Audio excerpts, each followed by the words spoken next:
From inside the Banner offices along the Inner Harbor, it is the Banner Ravens podcast. Paul Mancano and Jonas Shaffer live on a Thursday in late October. We are going to preview the Cleveland Browns with a special guest, Daniel Oyefusi, former colleague of Jonas Shaffer, now with ESPN. We are also going to play a fun little debate game because we are in election season and we have three important topics to debate when it comes to the Baltimore Ravens. All that and much, much more coming up on the Banner Ravens podcast. But first, Banner Ravens podcast of excellence for years, from developing hybrid technology to upping the standards of safety and efficiency. Toyota is always innovating, always making progress. And with a superior lineup of in-stock SUVs, including the adventure-ready RAV4 and capable, affordable Corolla Cross, you can experience the legacy of Toyota for yourself. Visit buyatoyota.com, the official website for deals, to find out more. Toyota, let's go places.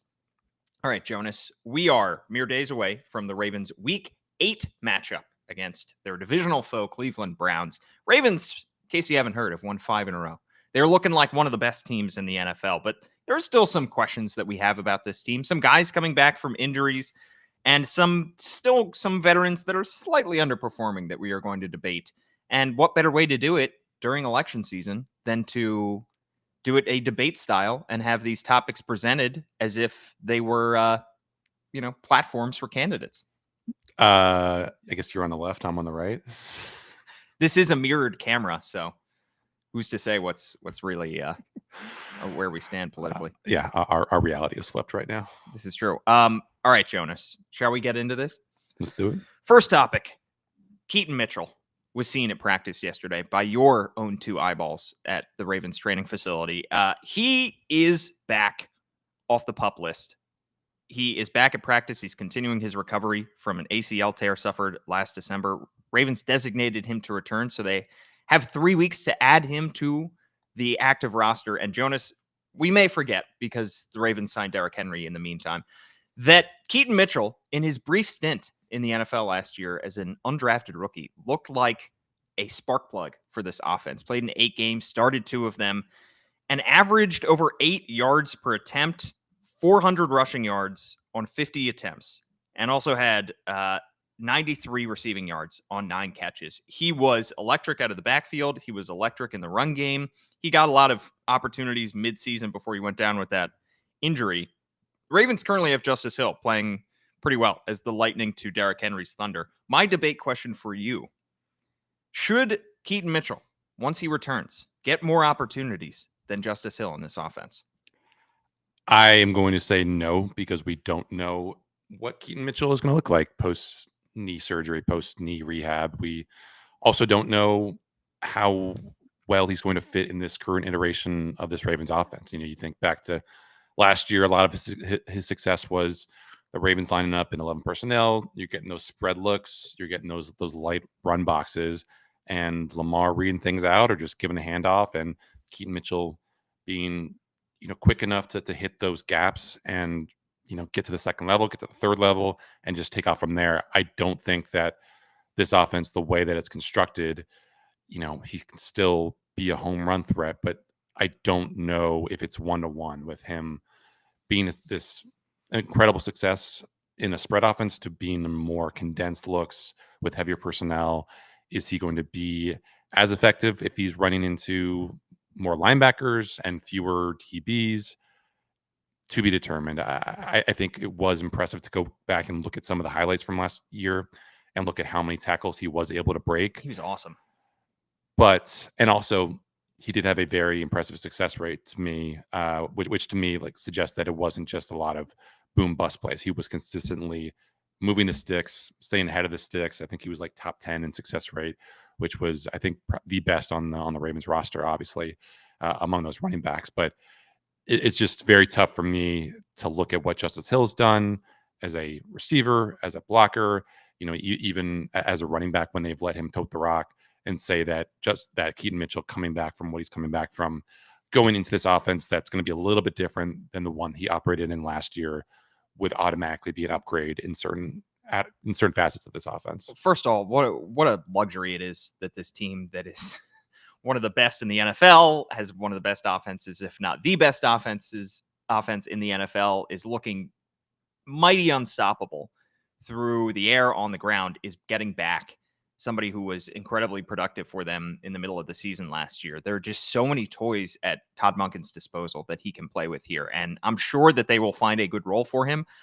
I think that there is a case to be made that he should get more opportunities than Justice Hill. I know Justice Hill started the season very well. You think of that Kansas City game, he started on fire. In the first really 3-4 games of the year, he was looking like the ideal back to be paired with Derrick Henry. Last 4 games, he hasn't been quite as good. He's averaging 2 yards per carry over these last 3 games, and his role has been diminished over these last 3 games as Derrick Henry has gotten stronger and the Ravens have leaned more into him. The question is, how much do they trust Keaton Mitchell in pass blocking? Because a lot of Justice Hill's opportunities have come because they trust him as a blocker. And so we see him being used in the 2-minute drill at the end of halves. We see him being used on obvious passing downs because he can pop out of the backfield and catch a pass, or he can protect Lamar. And I think that the primary concern for a guy of that role is pass protection. It's slightly less about your ability to catch the ball and make a play, and more about your ability to pick up a free blitzer, pick up a linebacker, pick up a defensive back that's going to be making his way unimpeded to the quarterback. And I think in that instance, you probably trust the veteran Justice Hill, who's fully healthy and has shown he could do it in the past. But I just think back to how good Keaton Mitchell was last year. I mean, they have to find a good, fun role for him this year in this offense. It's not imperative, but boy, it would be fun if they could just recapture some of the magic that they saw from him last year and just add another tool to Monken's toolbox. If he's healthy. If he's fully healthy. If he's fully healthy. I mean, they designated him to return, so they clearly feel he's close. Yeah. But, we don't know what his top speed is going to be. We don't know how quickly he's going to be able to get to that top speed. We don't know if the tackle breaking ability that he showed last year is going to be there because maybe the confidence isn't there. There are a lot of unknowns right now with guys coming back from serious knee injuries, and that's what Keaton is coming back from. Yeah, I mean, he'll probably be better in 2025 than he will be in 2024. Yeah, I think the thing that is, like, I guess, annoying if you are a Ravens fan is that it's not like a third dominant wide receiver is coming back, because if you have a third wide receiver, you can just throw him onto the field and be even more of a headache for defenses. But the Ravens have had some snaps with 2 running backs on the field together. Those pony personnel looks. I think it was against Cincinnati, maybe. Just like some weird kind of option stuff that they did. Wasn't overly effective. It was cool. It's easy to imagine maybe Keaton sharing the field with Derrick Henry, and like Derrick Henry kind of turns into a lead blocker in the way that Gus Edwards kind of turned into a blocker in certain situations when Gus Edwards was in 2 back looks last year. But there's just not an easy fit for fully optimizing the depth of this Ravens running back room, because you can't really put them on the field together, because none of them is Christian McCaffrey. None of them. Justice Hill is a good route runner, but I don't think you're going to be putting Justice Hill on the field at the same time as Keaton Mitchell. Right.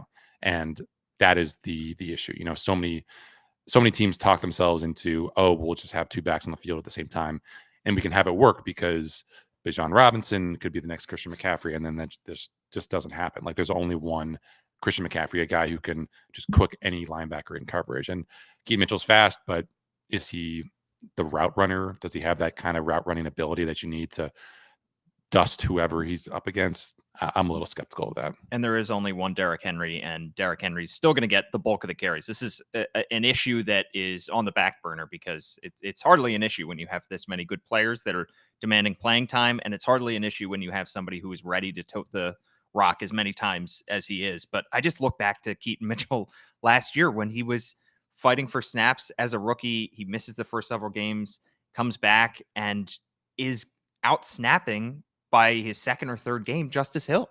This is already a roster crunch that we've seen play out. And he was really the second back behind Gus Edwards in the middle of the season last year. So maybe it'll play out the same way. The highs are just very high. I mean, his 394 rushing yards last year were more than Justice Hill has had in a single season in his entire career. And that was in 8 games. So incredibly exciting to think about what he could do in this offense. I'm just looking forward to dropping more baby horse references and you just shaking your head. Yes, you did nickname him, for people that are new to the podcast, Tiny Horse, not Baby Horse. Tiny Horse. Tiny Horse. Shout out SNL. SNL, yeah. Timothy Chalamet. All right. The second debate topic here is about one inside linebacker, Agent Zero, by the name of Roquan Smith, who is in the midst of just a meh season. I wouldn't call it bad. I wouldn't call it, below average. I would just say meh at this point. He is playing with a new guy next to him. No longer Patrick Queen. It's Trenton Simpson, who is essentially a rookie, third-round rookie. He is PFF's 54th ranked inside linebacker out of 83.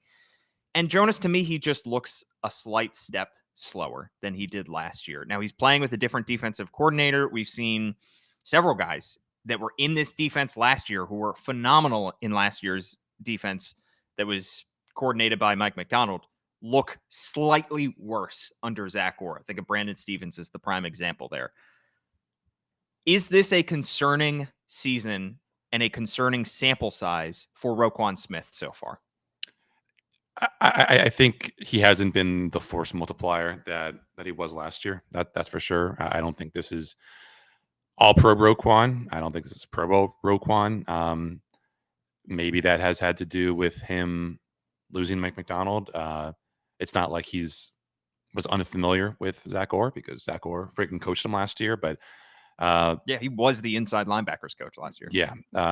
So it's tough to know how much blame to put on Roquan for the communication breakdowns that we've seen. For it seems like whenever a team goes in motion, it's like a guaranteed 8 yards, right? As on dropbacks. Obviously, he can't be everywhere all at once. We know that he is this kind of supercomputer human as a linebacker, but he has been only elite against the run this year. Just looking it up right now, I think he's second on PFF in the run stop win rate. So when he is coming downhill and looking to make a stop, chances are it is going to be a very, very good thing for the defense. But you think back how many weeks now the Ravens have given up like over 100, 200 yards down the middle. And That's not all his fault, but it felt like at times last year, that 10 to 20 intermediate area was as secure for the Ravens as, Fred Warner has made it in San Francisco. And I think that is always going to be the standard to which Roquan is held. Can you be this guy who is just everything everywhere all at once? And that has been the Fred Warner experience year in and year out in San Francisco. I think that was the expectation for this Ravens defense when Roquan got here.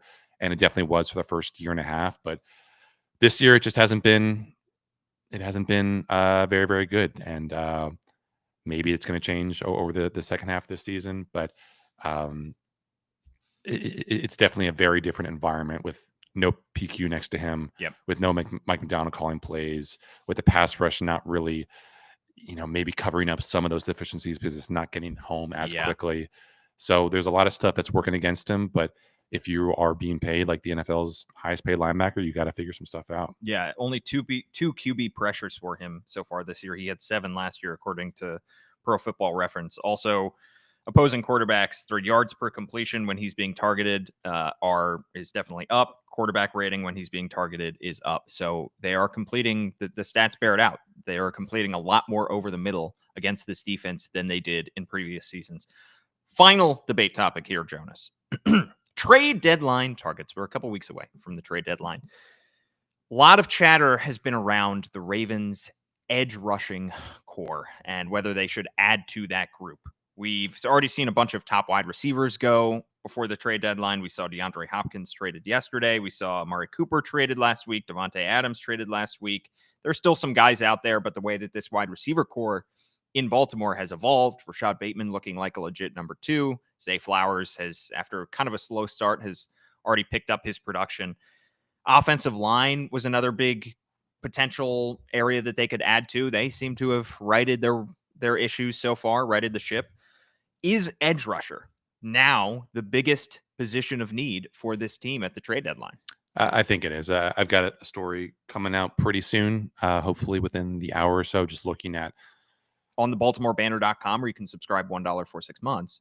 where I rank the needs, and edge rusher or pass rusher came out as the number one need. And I think, Not just edge. Yeah. yeah, I mean, like there are a lot of ways to get home, and the Ravens right now just are not doing a very good job of it. I mean, obviously Kyle Van Noy has the 7 sacks, Adafe Owe is in the middle of a career year, but that down and down consistency that we saw last year where the Ravens were able to get after the quarterback is not there.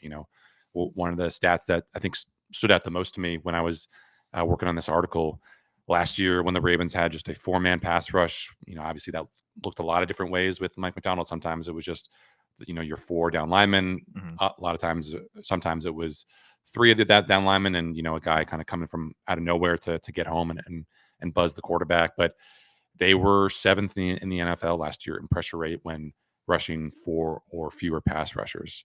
This year, they are down to 27th. And I think you've really started to feel that, especially in the second half of some of these games where even though they are up double digits in the third quarter, in the fourth quarter, it just doesn't feel like they are really breathing down the quarterback's neck. Right. And, Nnamdi Madubuike, Travis Jones, both upper third of PFF's win rate. Adafe Owe having a good year by win rate. Kyle Van Noy, a little bit deceptively low because obviously he's gotten home and had some of those sacks. But you worry, one, are those 4 guys enough? And then 2, if one of those guys gets hurt, what are you kind of left with? Right. Because I haven't seen a whole lot of David Ojabo since those first 2 weeks. You don't really trust any of those other interior linemen to get home. Tavius Robinson is more of an early down guy. Yannick Ngakoue, could be something, and we've seen him definitely have some flashes there, but he was available, for the kind of cut rate that he was for a reason. And so I think that it would help the Ravens to just bring someone in. Maybe it's Jadeveon Clowney. Maybe it's Darius Smith. Bring him back. Maybe it's, an interior rusher like Adam Butler in Las Vegas. I just think that even though you have all these young guys in the pipeline, Adisa Isaac, we haven't even mentioned him. This is a nice year to maybe throw away a 4th or 5th round pick and go get someone who can really lift the floor of that pass rush group. They are still 5th in sacks, and PFF has them graded as the 10th highest team in terms of pass rush. Yannick Ngakoue, I think, was a nice midseason acquisition as well, signing him off the street, and his second run in Baltimore appears to be going better than his first. But I do still think that is an area that they could add to. And you talk about the points that they've allowed in the last, in the second half of games, in third quarters, especially in fourth quarter, we saw against Tampa. Those are positions where the opponent is losing by a lot. They're trying to fight their way back in. They're trying to pass their way back into a game. And the secondary is especially under pressure because, you have several wide receivers running deep routes. That's an instance where the pass rush does need to get home. Those are instances where the longer the quarterback has to throw, the more damage he can do. So those are the times where you would like to see the pass rush show up and just ice the game, just put it away. And they just have not been able to do that. The offense has done its part, giving the ball to Derrick Henry and extending drives, but you'd like to see more of that from the defense as well. Yeah, and it was kind of surprising to even look back at last year and look at that closeout ability. I mean, obviously, the Ravens just were dominating so many teams last year in the fourth quarter that maybe it's not really a significant stat, but they were still only kind of middle of the pack last year in terms of like EPA when leading in the third or fourth quarter by double digits. And so that you kind of have that standard sample size for a lot of teams. Obviously the variance for some of those teams might be pretty great because not a lot of teams are able to consistently be up double digits in the third or the fourth quarter. But for the Ravens to be as low as they are right now in EPA, considering everything that they have at every single level of that defense, it's definitely frustrating, I imagine, for Zach Orr right now. And they've got to just get some guys capable of quick pressures. I think that is the thing that someone like maybe a Josh Uche from New England with the Patriots, didn't have a great last year, but 2 years ago he was like a 11, 12 sack guy with not a lot of pass rush snaps, and you just kind of fire him out of a cannon and hope that he's able to get into that pocket and do some cool stuff. It just doesn't feel like they are getting home as often as they need to be. And when you get to the playoffs and, you're going up against these teams that have all week to really prepare for every single guy on that roster, you need to have some breadwinners. And I don't know right now if there's, a guy that teams really have to worry that much about double teaming aside from like a Matabike occasionally. Yeah. Well, one team that they had a double-digit second half lead on last year that they let that game slip from their fingers was the Cleveland Browns. When they had them at M&T Bank Stadium, remember the game started off with such a bang with Kyle Hamilton, the pick six, and then they end up blowing it in Deshaun Watson's last game of the 2023 season. And he saw the Ravens coming up on the schedule and tapped out. He is out for the season. We are not going to be seeing Deshaun Watson, fortunately, on Sunday's game, as the Ravens face the 1-6 Cleveland Browns, the moribund, awful, despicable Cleveland Browns. In Cleveland, the line is the Ravens by 8.5. They're going for their 6th win in a row. Cleveland is trying to avoid their 6th loss in a row. 31st in DVOA. Their only win of the season was week 2. It was an 18-13 win against the Jaguars, which says more about the Jaguars than it does the Browns. Jonas, this team is absolutely terrible. They have failed to score 20 points in a single game this season. That was with Deshaun Watson at quarterback. We're going to be seeing Jameis Winston at quarterback, so there's potential reason to believe that they might be slightly better, but they are just awful for a team that had somewhat high expectations, playoff aspirations coming into this season. It's been, interesting to dig into the numbers of just how bad they are. They are. I thought, well, we all thought that this would be a good defense, and there definitely is good talent, but just they're kind of middle of the road right now in a lot of stuff, and some of the really elite guys that they've had have been kind of counteracted by the guys that we thought would be good who have just completely fallen off a cliff. We're gonna have that conversation. We're gonna touch on that when we get to our conversation with Daniel Oyefusi, who covers the Browns for ESPN. But they're banged up. They are going through some coaching stuff right now.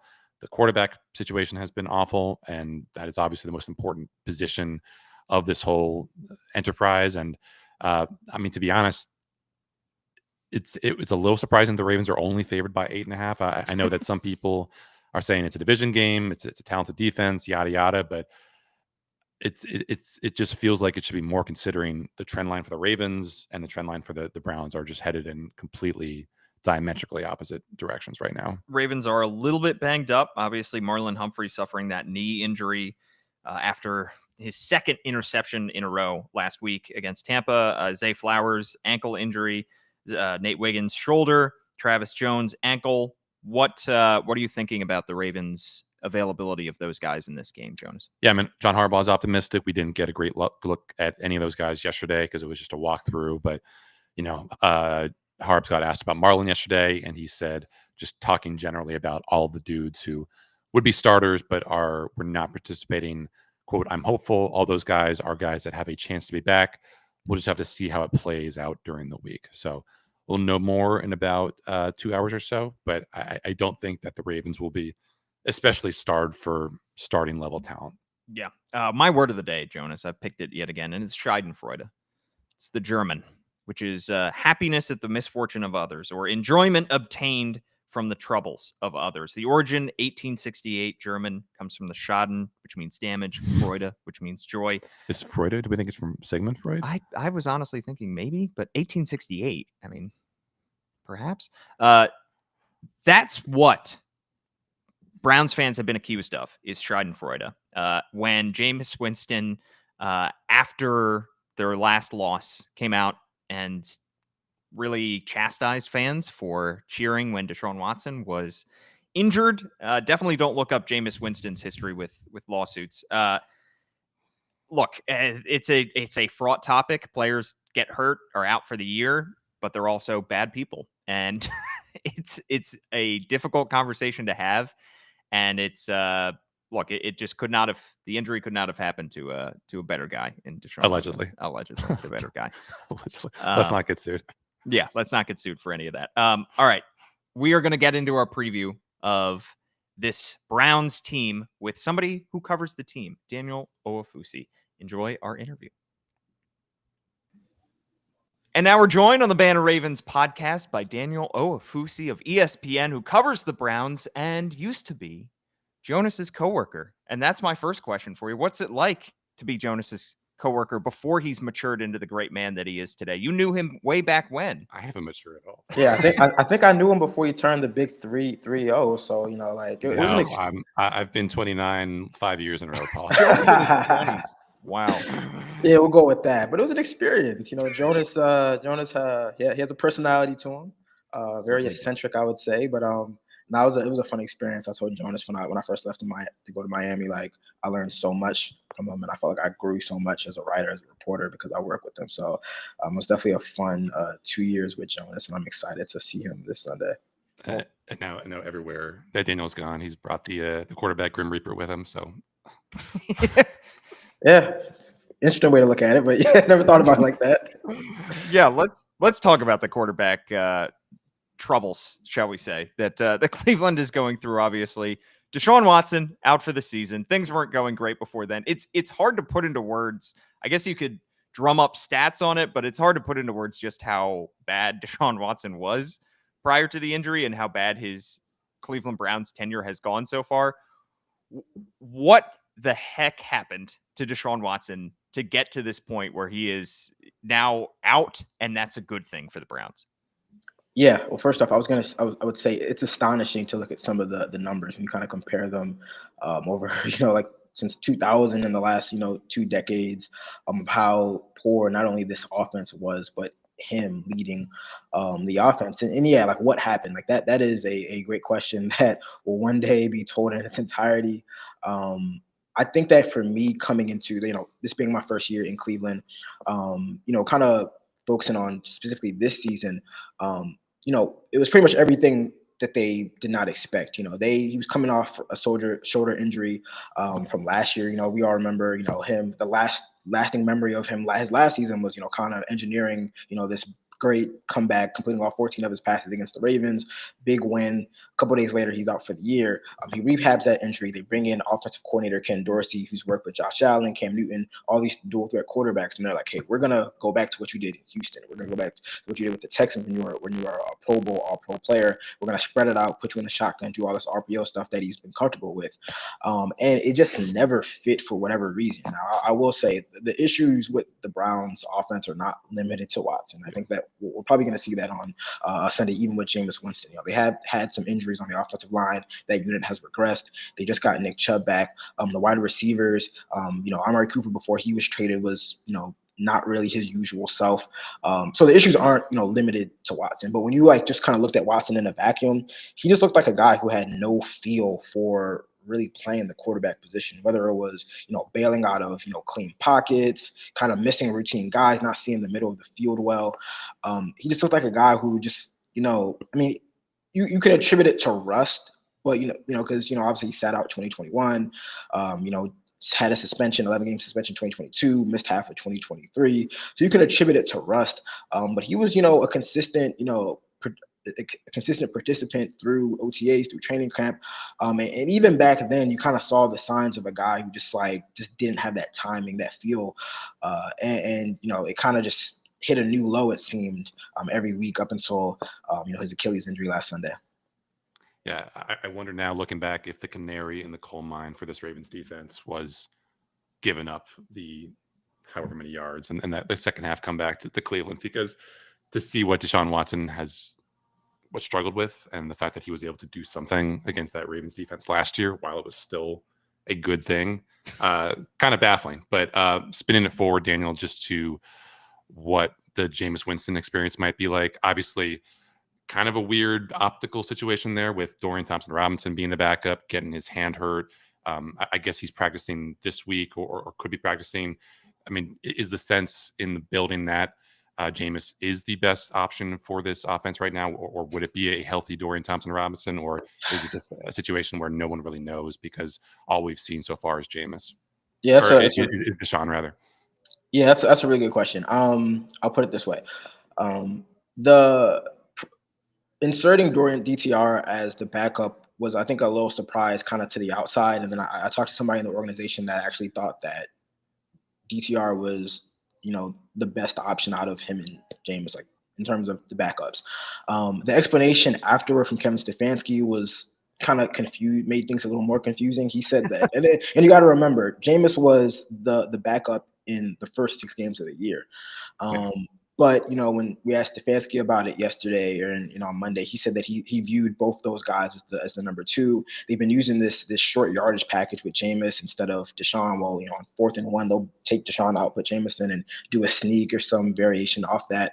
But he said that they didn't include that package for the Bengals game, which is why he was kind of demoted to number 3, emergency quarterback, and DTR was elevated. That whole ordeal just kind of makes things even more confusing because it's like, why would you, just take out this package for this specific game? Like, what about this specific game led you to do that? Regardless, I think that, Jameis probably is the better option. He's a little more experienced. I think that there is, a lot of belief in DTR's potential, but you kind of saw when he was inserted into that game after Watson went down that he's still kind of rough around the edges, needs to kind of, work in the preparation and, get more confident, in going out there and leading that offense on game day. Daniel, I picked this team to win the AFC North before the season, in part because I wanted to be different. Everybody else on our staff was picking the Ravens, and I thought, I'm going to be different. I'm going to be the one guy that picks the team that wins if it's not the Ravens. And I stupidly picked the Browns because I looked at the talent that they had on defense. I looked at their secondary. I looked at the fact that they added Jerry Jeudy. I thought, okay, surely Deshaun Watson will not be the worst quarterback in the NFL. And you sound like me right now. Sounds like me. Why was I not crazy? If you go back in time, was that a reasonable pick to make at the time? Well, I had the same line of thinking as you, so it can't be that unreasonable. I think a couple things. I don't think anybody could have anticipated that the offense would have cratered like this. On the other side of the ball, the defense was elite last year. Like, you could argue it was, with the, right. It was on par with the Ravens. Yeah. And just naturally, like Jonas, like defenses, sometimes that can be a little volatile from year to year. So I think that a little regression was expected, but they're playing like an average defense right now, as opposed to like still a good defense that you can like really kind of carry you. I think that with a better offense, this defense will look good as well, kind of the unit that can complement you and, not give you as many possessions on the field. But yeah, there was a little bit of regression in the defense. And then with the offense, it's just like, nobody anticipated, one of the worst offenses we've seen like this millennium. And I think that there's kind of like a widespread belief. I don't think anybody thought that after, they overcame so much without Watson and all these guys, all these quarterbacks, with, overcoming the Nick Chubb injury and all these injuries on the offensive line that, they would get all these guys back and it'd be worse, or one of the worst teams in the NFL. It's like, that's why it's such a tough pill to kind of swallow in Cleveland right now. Daniel, when you look at what might be the recipe for success on Sunday, you mentioned the O-line. I guess Kevin Stefanski is possibly hinting that Wyatt Teller could be back at right guard, not needing a huge ramp up to play there. Jack Conklin is now 2 games back. Obviously, Nick Chubb is back. Where do you see the potential for a 20-point game for this Browns team? I know that's obviously that's the bar. They haven't hit it yet. It's a pretty low bar, but we've seen Jameis Winston kind of be the variance king, where he's might throw a lot of big plays, but also might have a lot of really backbreaking interceptions. So is it just to kind of lean into that downfield passing? Maybe you get enough pass protection up front. Maybe there's enough fear factors still with Nick Chubb that the Ravens kind of stack the box and you get some one high looks. I mean, what do you think is the path forward for this Browns offense against the Ravens? Well, the thinking is that with going, and it's another weird situation, like Kevin Stefanski is not calling plays this weekend. He's handed over to Dorsey. But the thinking is that with Jameis now in the lineup, you're kind of going to go back to kind of Stefanski's principles, the West Coast zone principles, play action, stuff that they didn't do as much with Deshaun in the lineup. And they have to run the ball well. Like even with Nick Chubb back in the lineup, they didn't run the ball very well. They haven't done it this season. They haven't blocked very well. I think they're bottom 5 in run block win rate. But if you do have Teller back this weekend, another game of Conklin, Jedrick Wills, another game of Jedrick Wills, I think this would be the first game that they'd have their like entire starting offensive line, like the projected starting offensive line. So if you have that group with Nick Chubb, you can run the ball. You can, really open up play action. The threat of the run can maybe open up some stuff. And like you said, the one thing that's going to change with Jameis is like he's going to push the ball downfield. Like Deshaun would not do that under any circumstances. And at least Jameis will give you a chance. So with this Ravens defense that has been susceptible to some blown coverages, busted coverages, maybe you can, get some big plays down the field. And then, on the other side of the ball, obviously, the defense is going to have to do its part in trying to stop this Ravens offense as best as it can. Yeah, speaking of the defense, they still have a lot of the talent that they had on that unit that was so great last year. Jeremiah Owusu-Koramoah seems like he's still playing well. Obviously, Myles Garrett is still on that defensive line. They still have Zadarius Smith, who's got 4 sacks already. The secondary, that was one of the reasons I picked them, is because I looked at that secondary, which was elite last year with Denzel Ward and all the guys, Juan Thornhill, that they have back there. Do you think that their regression this year, going down to 17th in DVOA, do you think that's just a part of the beast that is the fact that the Browns offense was so bad that it was putting the defense in such bad situations? Or do you think that there was a legitimate regression there? Obviously the struggles of the offense didn't help. I do think that teams have been better prepared for Jim Schwartz's defense this year. Last year was his first year as a coordinator, and he brought this really aggressive, man-heavy, tendency to blitz. And I think that we've seen, defenses or opposing offenses have answers, whether it's misdirection, whether it's slip screens, whether it's getting the ball out quickly on the perimeter, attacking the edges. The strength of this defense, obviously they have a really strong secondary, but the engine that they say the engine of this defense is the defensive line. And offenses have found ways around that by attacking the edges and whatnot. So I think that this still is a very strong defensive line. We saw earlier in the season the Ravens offensive line struggling with strong defensive lines. So that's a matchup I'm really interested to see. I'm really excited to see, Ronnie Stanley, Myles Garrett, how they, how that matchup goes. In the secondary, Denzel Ward is playing at honestly like an all-pro level.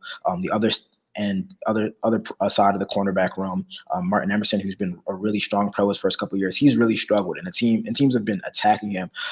So obviously, I'm interested to see how they kind of attack the passing game. Obviously they're going to try to target the middle of the field, but I think that there might be some opportunities to go at Martin Emerson. He's definitely going to have to be ready, whether it's Zay Flowers or Rashad Bateman or whoever it may be.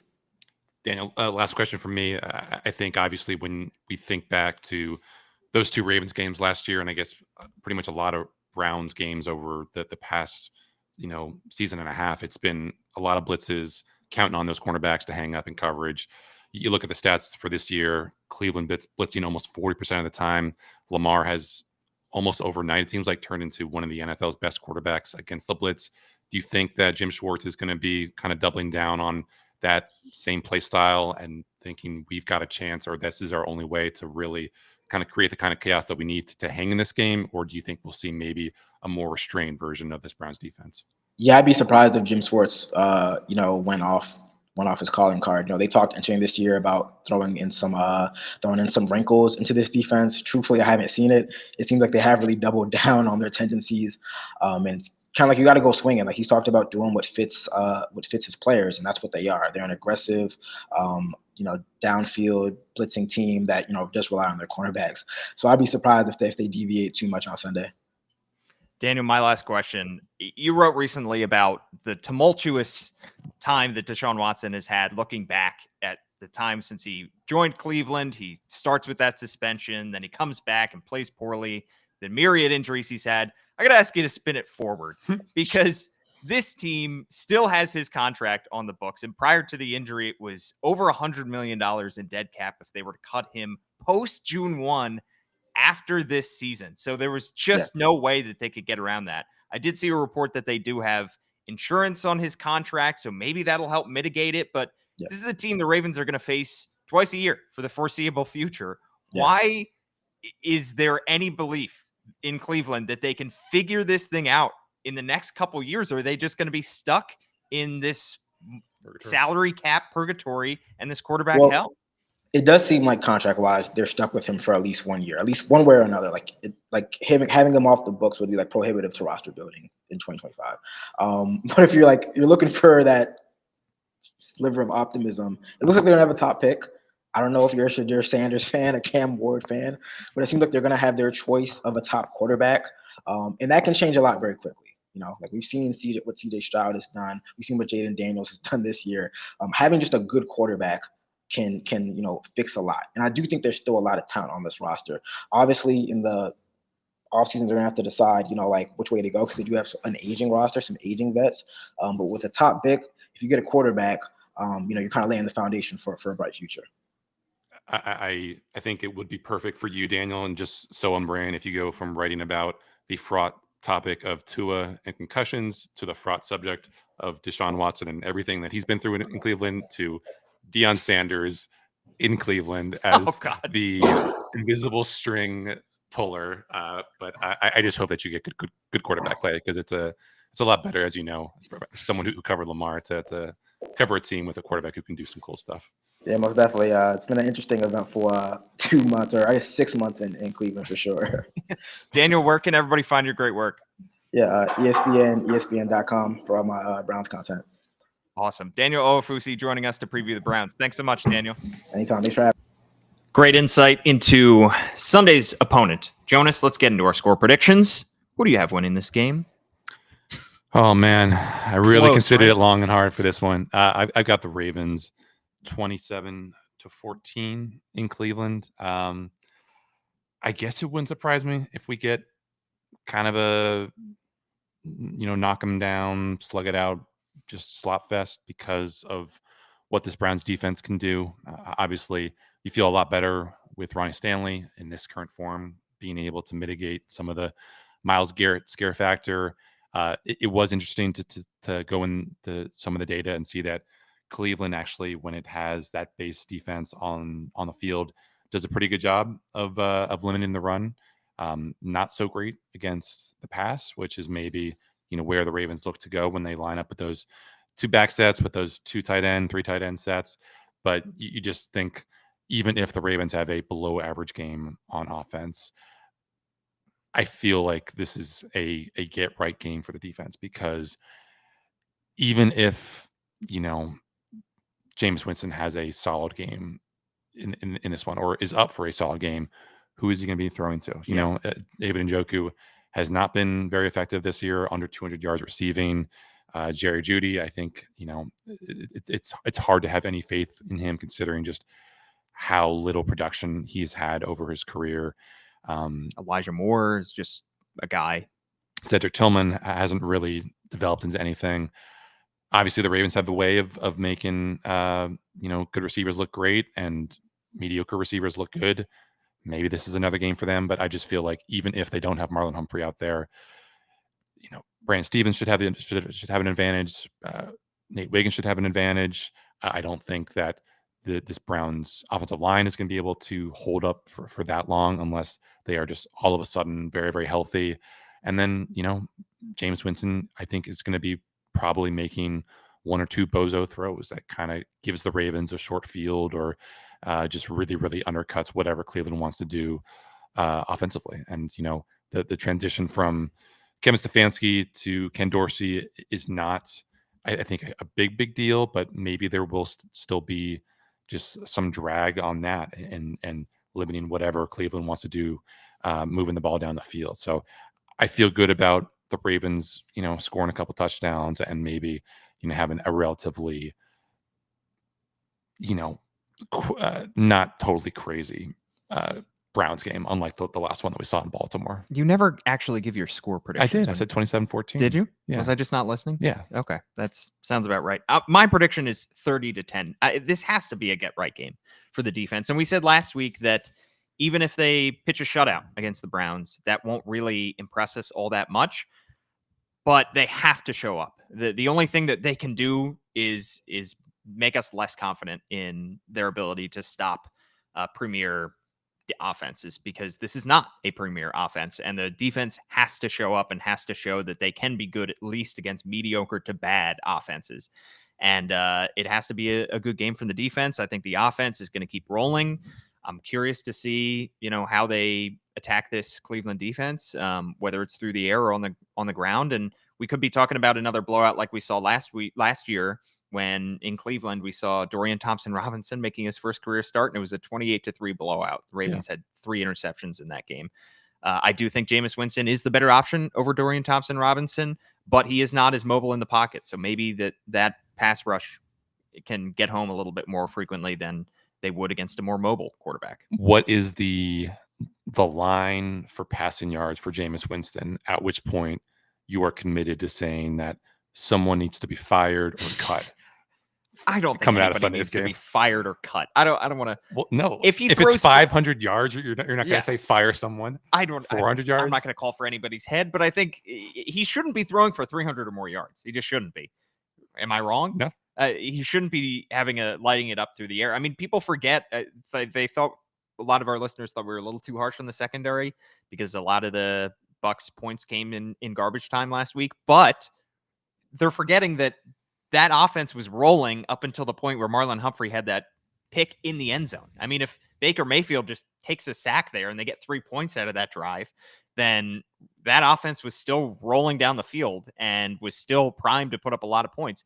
200 yards passing in that fourth quarter. Mike Evans dropped a wide open touchdown and then got hurt on the play. What if he catches that ball and stays healthy? I mean, that's a very different game than it ended up being. I have more faith in this offense right now, the Ravens offense, than I do the defense. No, but you don't say. I don't say. But I suspect both will show up on Sunday against the Browns, and you will have complete coverage at Jonas_Shaffer on Twitter and the BaltimoreBanner.com, where you can subscribe $1 for 6 months, read all of Jonas's work, Gianna Hahn, Kyle Goon, and much, much more. Please like, rate, review, subscribe. You can listen to us on any of your favorite podcast platforms or watch us live on YouTube, Facebook, and Twitter.